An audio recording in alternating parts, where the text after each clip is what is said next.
On passe au deuxième sujet qui est un sujet de réflexion sur notre condition ou sur nos différentes conditions en tant que des gens qui ont quitté leur pays d'origine pour se retrouver un jour à travers le monde. C'est un sujet que j'ai retrouvé hier sur la toile et qui m'a beaucoup plu et j'ai trouvé utile de le partager avec vous afin que chacun de nous puisse réfléchir sur sa condition et de ce qu'il se réserve à lui-même dans ses vieux jours. Dans ses vieux jours. Voilà. Le texte a pour titre « Oncle Moussa ». Après avoir vécu aux États-Unis pendant 40 ans et à l'âge de 70 ans, l'oncle Moussa a finalement déménagé à Salagué. Salagué, c'est en Gambie. Il a décidé d'y retourner pour y vivre dans sa maison de 5 chambres qui lui a pris 10 ans pour la construction. Une fois après être entré en Gambie et retrouver sa maison, l'oncle Moussa, il faut le dire, vit dans le salon de la même maison au bas de l'étage. Tandis que son gardien vit à l'étage dans son immense chambre principale. C'est parce que l'oncle Moussa ne peut pas monter les escaliers sans l'aide d'une autre personne. Même avec de l'aide, il lui faut 10 minutes pour faire l'ascension. En tant que tel, l'oncle Moussa a décidé de rester en bas dans le salon car les 5 chambres sont à l'étage. La maison a un salon, des toilettes et une cuisine au rez-de-chaussée. 3 chambres au premier étage et 2 autres chambres au deuxième étage, dont la chambre principale. Ce n'est sûrement pas ainsi que l'oncle Moussa prévoyait sa retraite. Mais c'est la réalité de son parcours. Ce sera la vie de nombreux Africains vivant à l'étranger et construisant des manoirs chez eux au pays. En fait, si vous construisez une maison de rêve pour vous-même et que la maison n'est pas prête au moment où vous atteignez l'âge de 50 ans, oubliez ça. L'oncle Moussa a pratiquement perdu 40 ans de sa vie à faire des petits boulots aux États-Unis dans l'espoir de rentrer chez lui en Gambie, dans son manoir et profiter de la vie. Mais maintenant, il n'a plus de vie à vivre et quelqu'un d'autre dort dans sa chambre principale.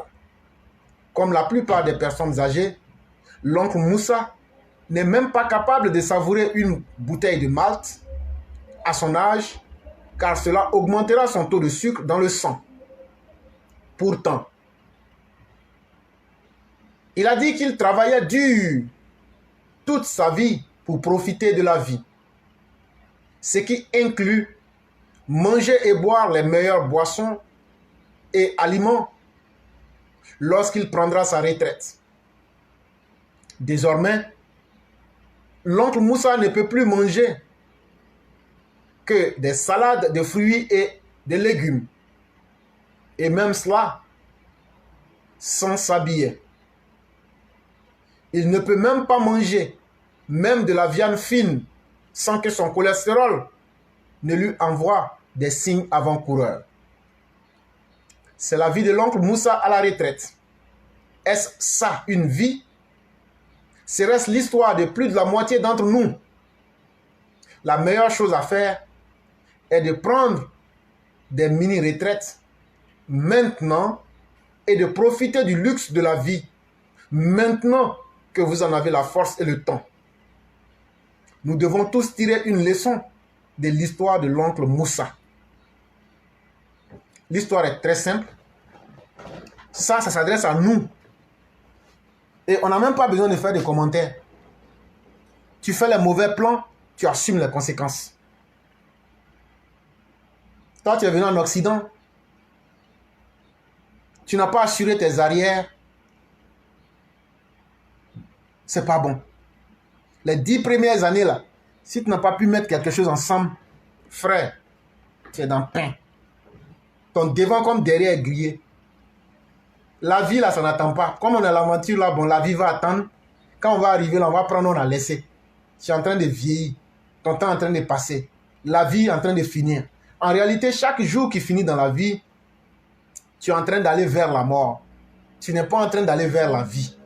Quand tu vis aujourd'hui, ça veut dire que tu t'es éloigné de la vie d'un jour. Et tu t'es rapproché de la mort d'un autre jour. La vie vaut la peine d'être vécue.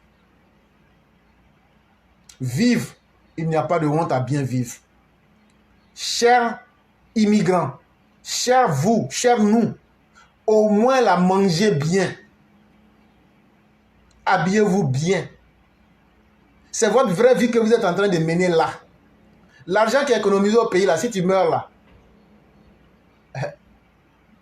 personne ne saura même que tu avais mis de l'argent là-bas. Si tu meurs ici aussi là, le gouvernement va prendre.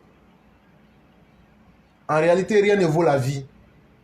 Vivons mieux vivants. Savourons la vie quand nous sommes encore vivants. Je n'ai pas dit d'être dans l'ostentation. Je n'ai pas dit d'être dans l'inconscience. Je dis simplement, l'ouvrier qui a travaillé mérite de jouir des bénéfices de son travail. Tu as travaillé, mais tu n'as pas vécu. Tu as travaillé, mais tu n'as pas profité. À quoi donc aura servi ta vie? Même ce que tu as accumulé peut te maudire.